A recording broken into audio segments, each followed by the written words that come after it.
work has begun to prepare Bukit Brown Cemetery for a future road. Contractors hired by the Land Transport Authority have been identifying affected graves, while volunteers have also started to document the site. In this second and final instalment of Channel News Asia's series on Bukit Brown, Ho Hin Nee explores what goes into remembering Singapore's first municipal Chinese cemetery. In the last few weeks, a forest of wooden pegs has sprung up at Bukit Brown. They're in fact serving notice to the public that within a year, these graves will be cleared. Volunteers have also moved in to document the site. To know what's worth preserving, you have to know what's there. Every grave here is important. Every grave tells a story, and every story is worth recording and taking down. So we want to reconstruct what life was like in this place in the past. What was the social life like? What's the cultural life like? The volunteers work in pairs. One jots down the inscriptions on tombstones, the other takes photographs. But it's not always easy. Graves are overgrown and some tombstones have collapsed. Time and weather have also worn away the inscriptions. But the volunteers press on. Some, like Michelle Teo, have family members buried there. For me, it's very important that my children know about where they come from.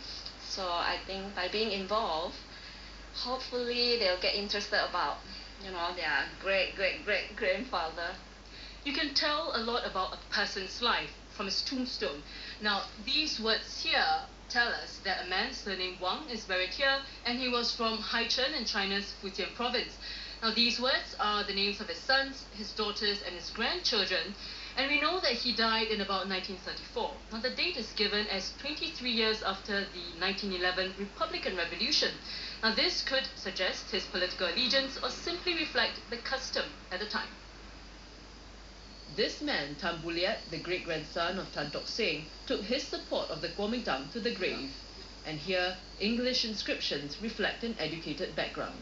It belongs to Lee Choo Neo, Singapore's first woman doctor and the aunt of Singapore's first Prime Minister Lee Kuan Yew. And here lies businessman Ong Sam Leong, whose elaborate and massive grave is a testament to his wealth. Coloured tiles decorate the floor, while these carvings exhort descendants to be filial, quite literally a message from the grave. So if these tombstones are a snapshot of an era, how do you preserve that memory? It might be worth looking at what's been done before. At Mount Vernon Road stands the Bidadari Memorial Garden.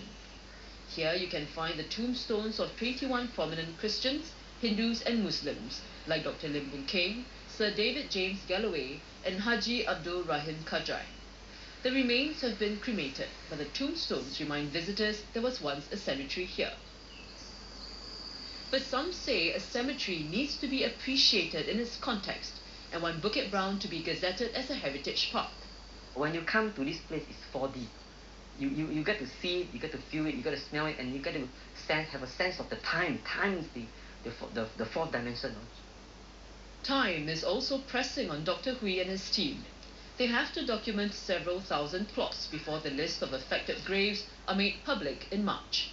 The team also plans to record the rituals of ancestor worship, the process of exhumation, as well as the history of the old cemetery village. With so much to do, volunteers have to work as fast as they can before the bulldozers roll in 2013. And if you're looking for someone who's been buried at Bukit Brown, you can do so now on the National Archives website. The records are in English and names are listed according to the date of burial, but those who need more information will still have to make a trip to the National Archives near Fort Canning Park.